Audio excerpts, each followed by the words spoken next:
Thank you very much, everybody who has been involved in this event.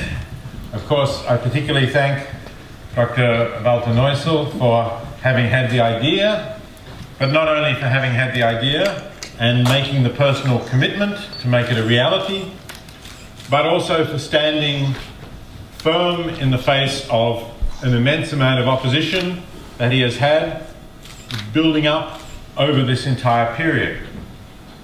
And I thank also all of those who you have heard already from tonight, who have also stood firm despite that opposition. And indeed, we can see from the program list that not everybody did so. And just as in Henry IV, Shakespeare's play Henry IV, he says, when one of his soldiers says, "Oh, I wish we had more of those men in England here to fight with us," and Henry says, "There would be less honour for all of us if they were here." And indeed, of course, the English at Agincourt did win a famous victory.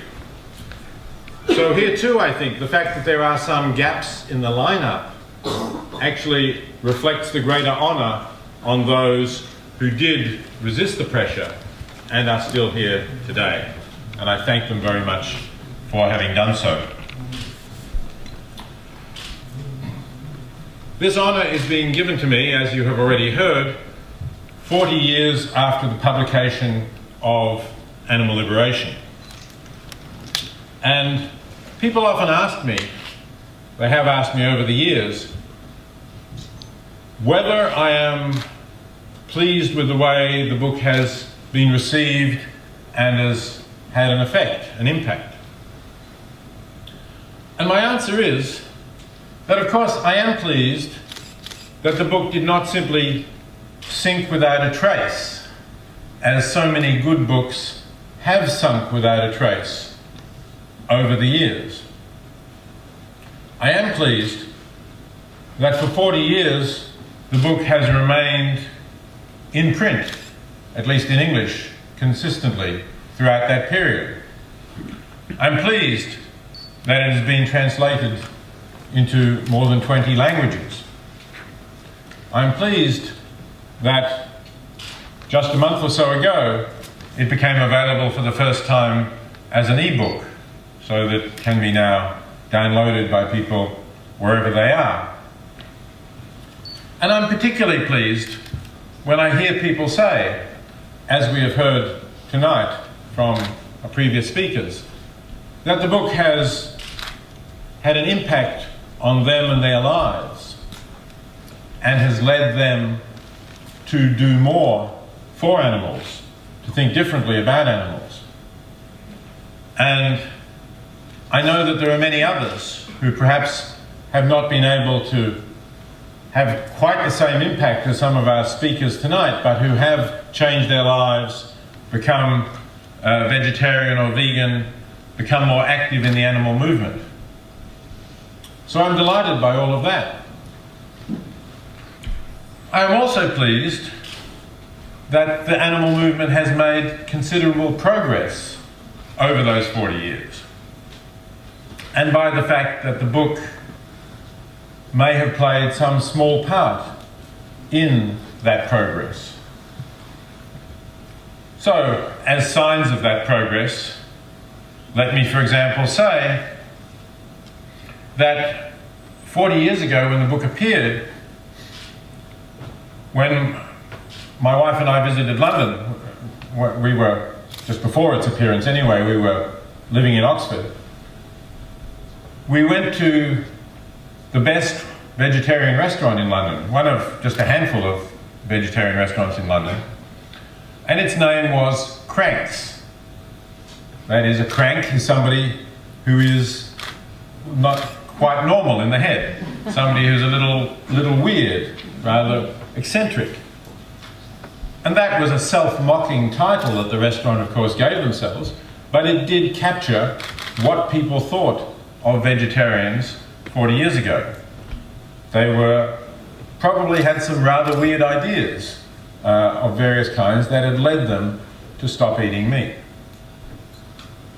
Whereas now, of course, it's totally normal not only to be a vegetarian, but to be a vegan. A term that 40 years ago, very few people would have understood. If you talked about being a vegan, most people said, "What's that? Are you one of these aliens from the planet Vega or something like that?" So these are all very welcome changes.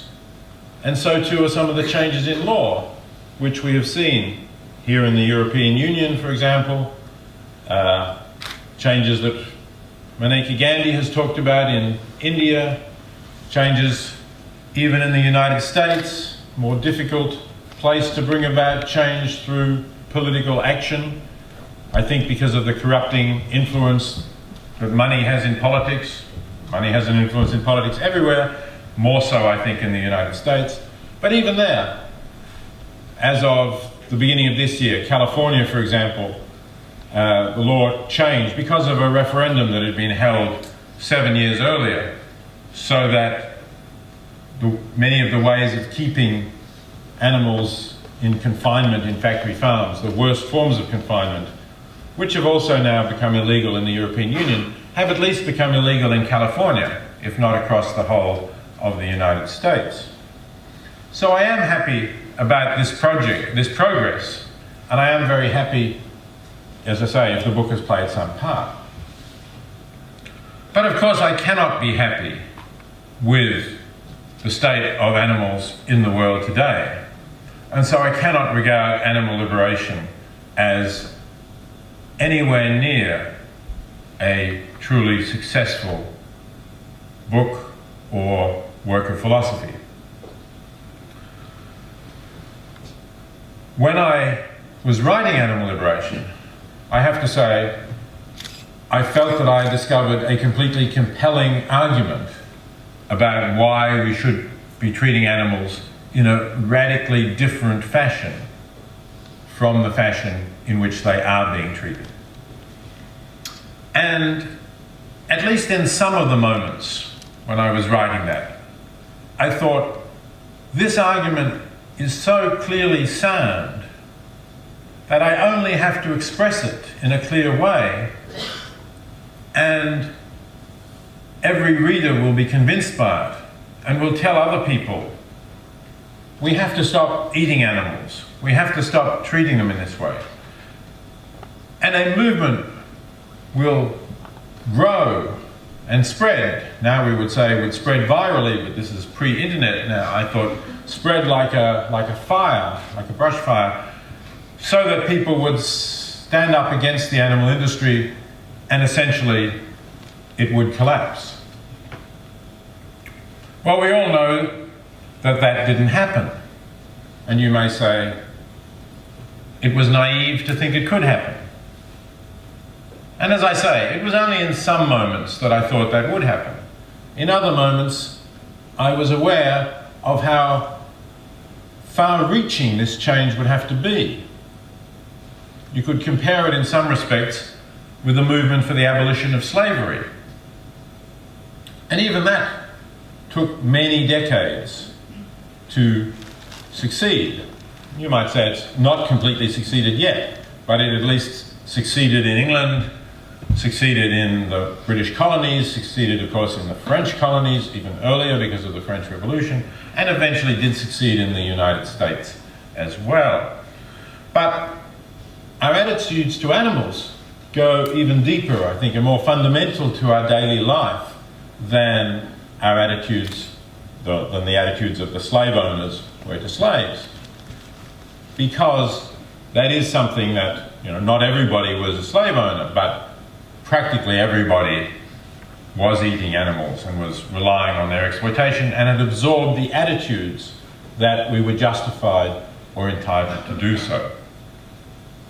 So that's, I think, why, in a nutshell, we still have a lot of work to do to change the way in which we think about animals.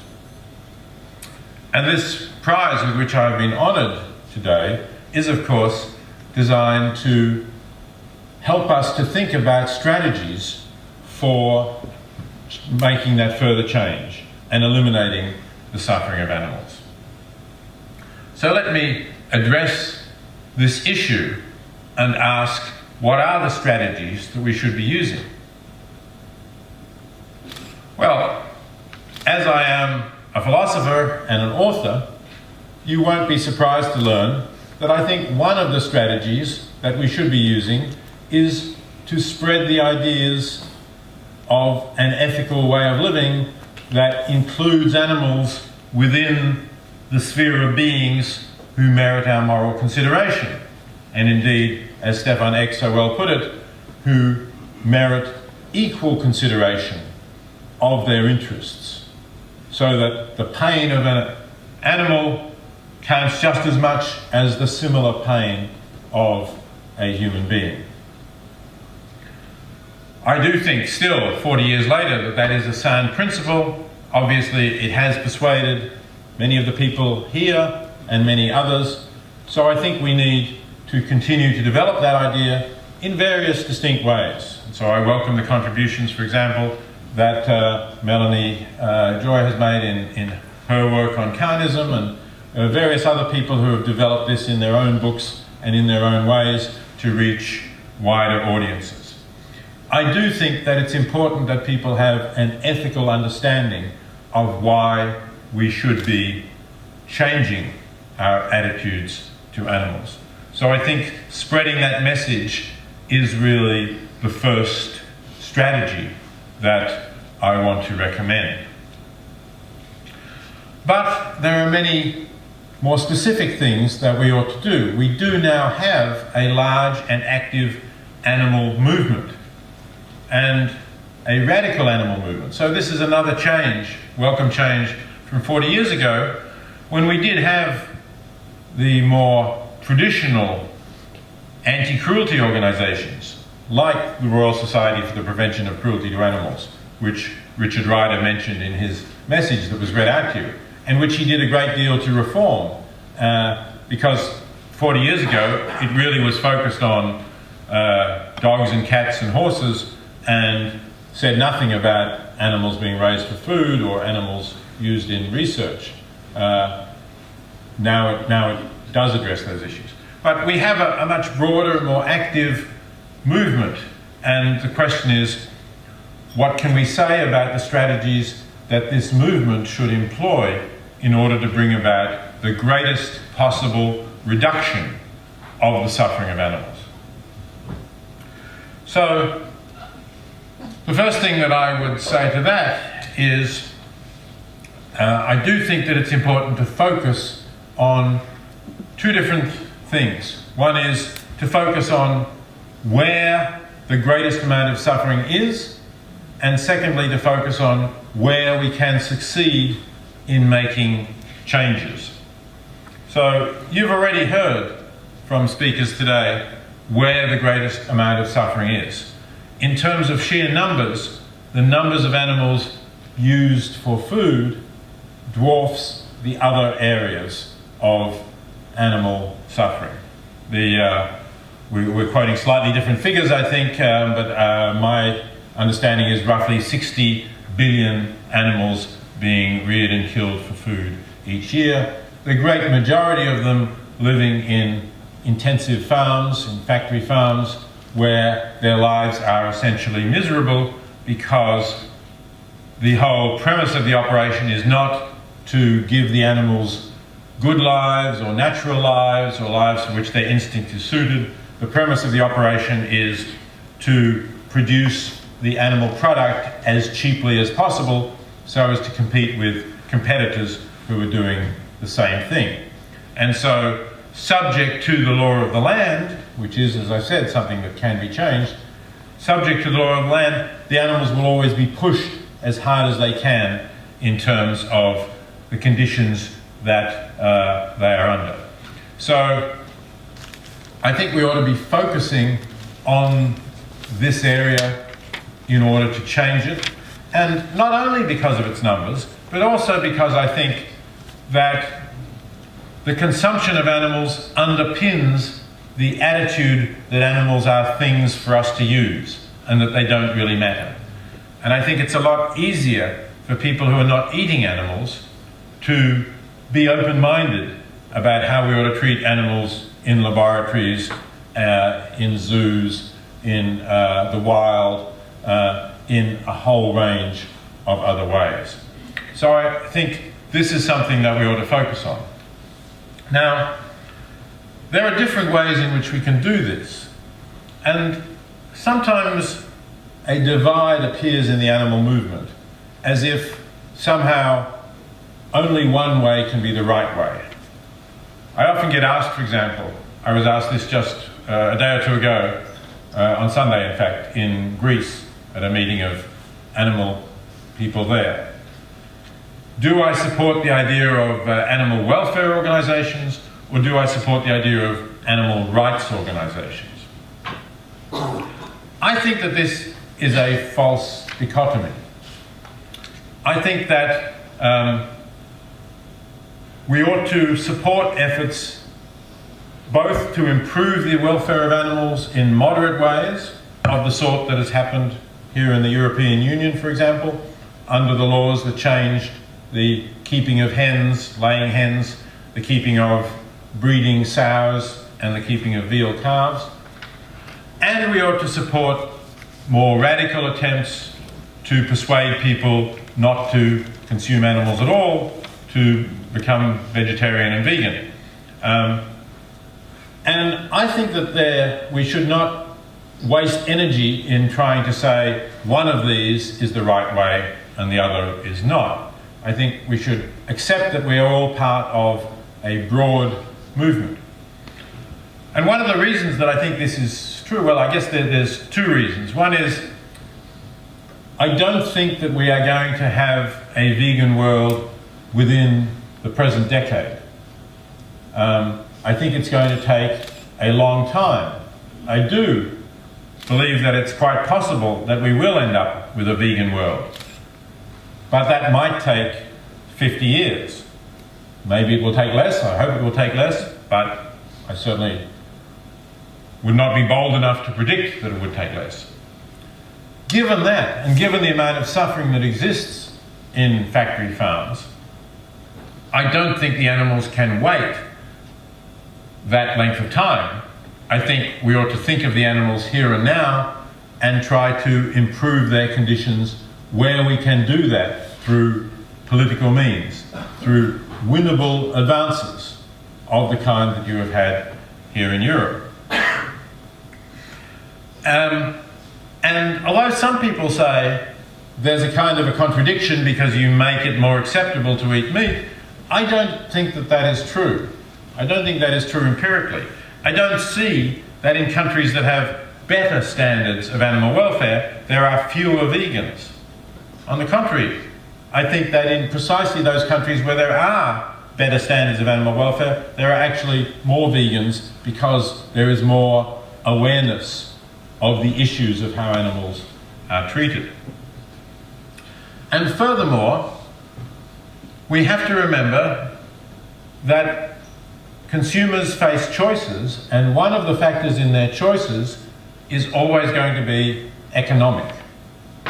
So if we are trying to promote plant-based alternatives, or even the in vitro meat type of alternatives that Maneka Gandhi mentioned, there is going to be an economic factor in that comparison.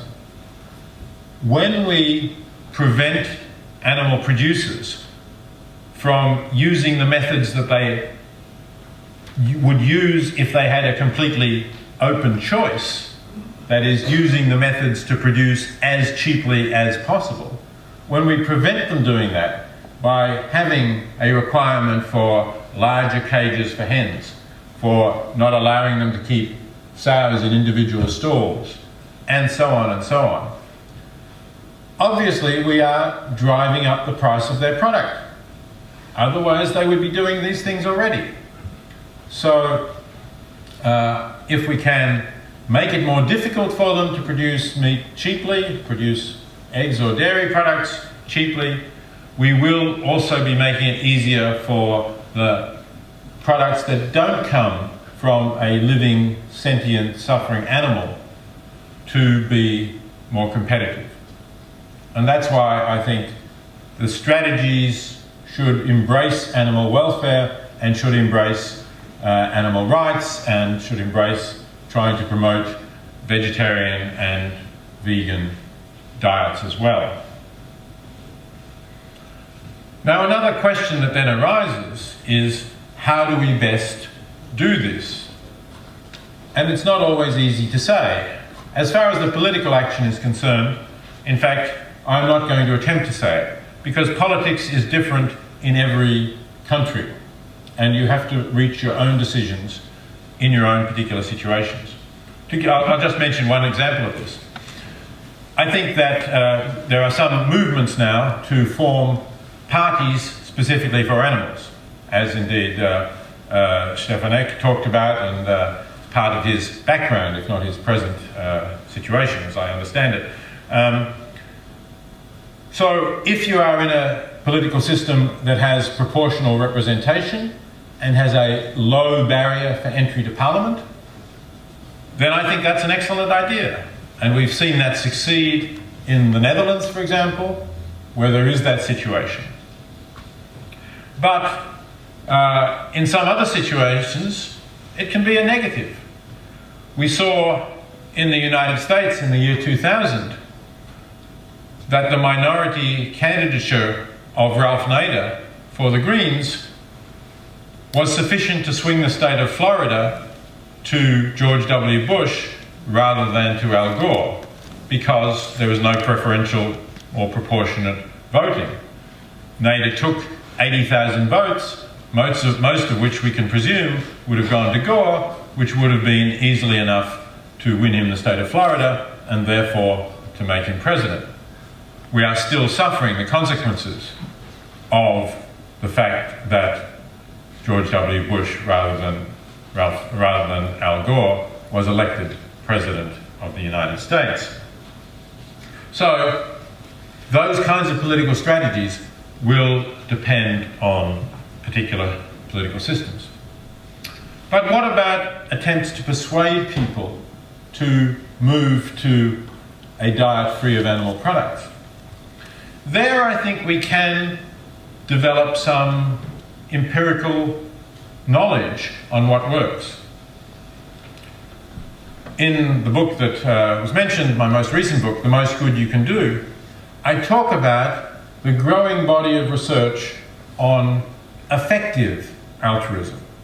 What is the most effective thing to do? Where do you get the best value for your dollar or your euro by donating to which charities? In the area of helping people in extreme poverty in developing countries, there is now quite an extensive body of research that you can find online about which charities give you the best value for your dollar. That is just beginning in the animal area. There is a website called Animal Charity Evaluators that is trying to do this for animal charities. It's mostly focused in the United States. It currently recommends just 3 organizations, 2 of which are American, one of which has a European presence. But I think it would be the first to admit, and I should say I'm a member of the advisory board of this organization, it would be the first to admit that its research is in its infancy. It doesn't yet have the resources to do a great deal of work on this issue.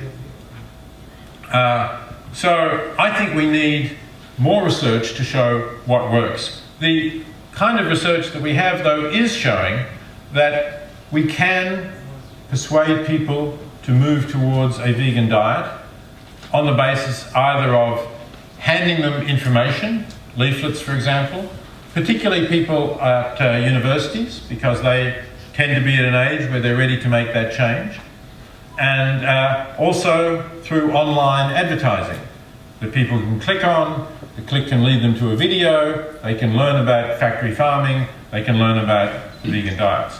This seems to be a very cost-effective method of helping to persuade people to become vegan.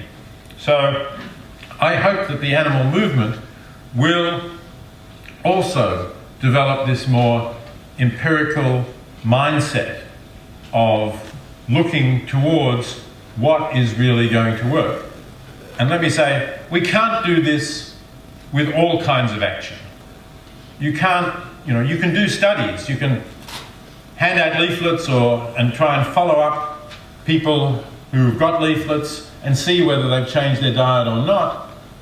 So you can get evidence that way. You can't do similar sorts of studies about political action, for example. Of its nature, it's more, each set of circumstances is unique. But we can still learn what will work. So let me just say a little bit about that before I draw my remarks to a close.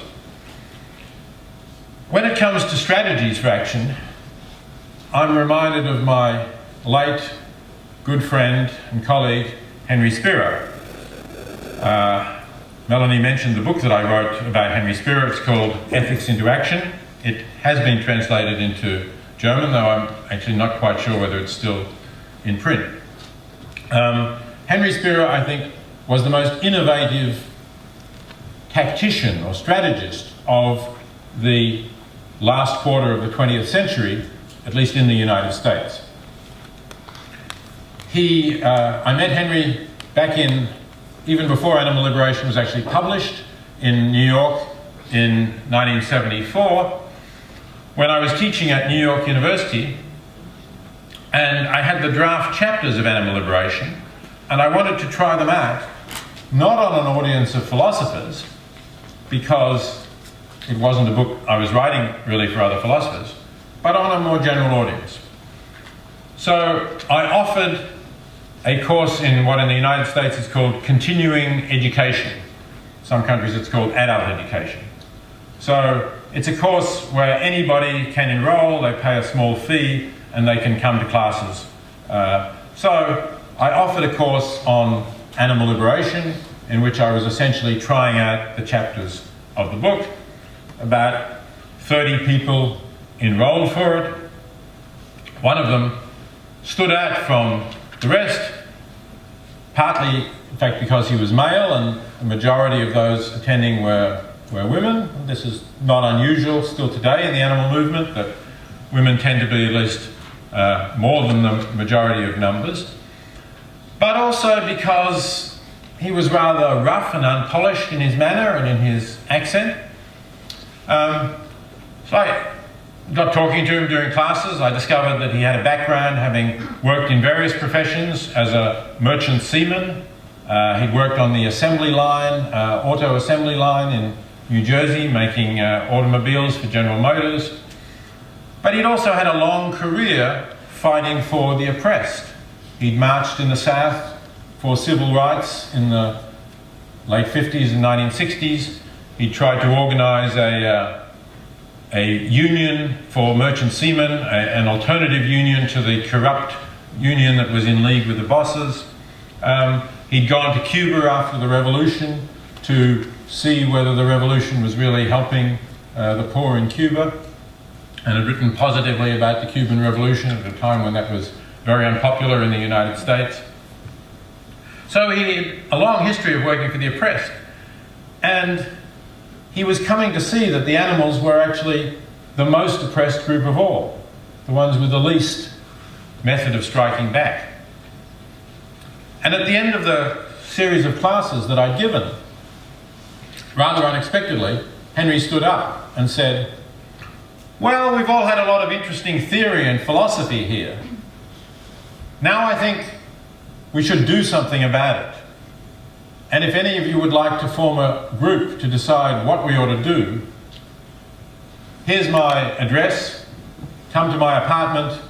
I assume you're free at this time of the week, so as you're here at the classes, so a week from now come to my apartment and we'll talk about what to do." And from that group grew what I think was the first successful campaign against a set of animal experiments in the United States. Henry found out the group found out, using the Freedom of Information Act, about a series of experiments being conducted on cats that, by a remarkable coincidence, was taking place only Henry lived in the American Museum of Natural History. And nobody knew that really in public that the museum was conducting these experiments. So every weekend from then on, a group of people started standing outside the museum to protest the experiments, gradually growing in support until eventually they got Congress people and others to support it and persuaded the funding body, the National Institutes of Health, to cut off the funding for those pointless and cruel experiments. Now, Henry's point of starting with this target was this was an experiment involving cats. Cats are popular animals. This was going on in New York. There's lots of people in New York who can easily get to this target. And this was completely pointless experiments. You only had to describe them. They involved blinding the cats, removing their sense of smell, and then seeing how this affected their mating behaviour. You can imagine, you know, the really important results that would come from that research. So it was a winnable target, and that was how Henry started. But he thought it was important to give the movement some victories, because up to then it had really been banging its head against a brick wall. But he picked a good target and won it, and kept building on from there. And the time came when he saw, after he had that success, he had success with cosmetics testing, with getting big companies like Revlon and Avon to phase out the cosmetics testing on animals. And then he realised that there was more suffering in the farming of animals than in research, and moved on to that area. But always Henry set out with the idea that you want to set your targets so that they're winnable, so that you at least have a chance of winning. He didn't win every campaign, of course, but he did make a lot of successes. And another thing Henry said was, if you can move a big company a small amount, you may do more good than if you can move a very small company maybe all the way. So he started a campaign against McDonald's, because he thought if you can make a bit of a difference with McDonald's, they use so many animals, you'll make a large difference. And McDonald's has shifted. Not shifted enough, of course. We would rather have a world in which McDonald's was only serving veggie burgers and other alternatives. But it has shifted in setting standards for the handling and slaughter of the animals that it treats, that it uses. And actually just this week, in the last couple of days, if you followed the news in the United States, you will have seen that Walmart's, who are the biggest seller of meat in the United States, this vast supermarket chain that has always actually been very down market, very focused on having the cheapest products, has now said that it is going to set standards for its producers of animal products. And although, again, those standards are not nearly good enough, this is going to transform the animal industry in a way that a smaller producer could not have done. So there's a whole variety of strategies, as I've been saying, therefore. There's strategies about political action for legislation, which is really important.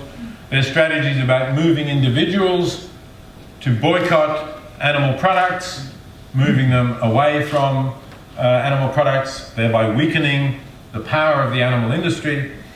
And there's strategies for moving corporations with a commercial interest in using animals to make incremental steps to improve the standards, well-being of animals there.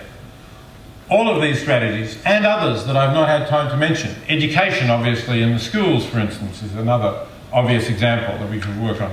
All of these strategies, I think, have to be pursued by whoever has the greatest talent in these particular areas. So that's what I think we should be doing. I'll simply say a little word about this prize that, as you've seen, I've been awarded. I am very grateful to Dr. Neusel for the prize, but I want to use and I will treasure the medal that he has given me, of course, as a personal award. Will have an honoured place in my room. But this I want to use for the well-being of animals. I will donate, I will divide it between the top-rated charities in the United States that are working for animals according to animal charity evaluators. And I said in the United States because I pay my taxes in the United States, so I can draw a tax deduction, I can make the money go further by donating it there. And I will also donate it to animal charity evaluators themselves, because I do think this effort for extending our knowledge of what is working and what is not working is a fitting place for a prize that is devoted to strategies for the reduction of animal suffering. Thank you very much.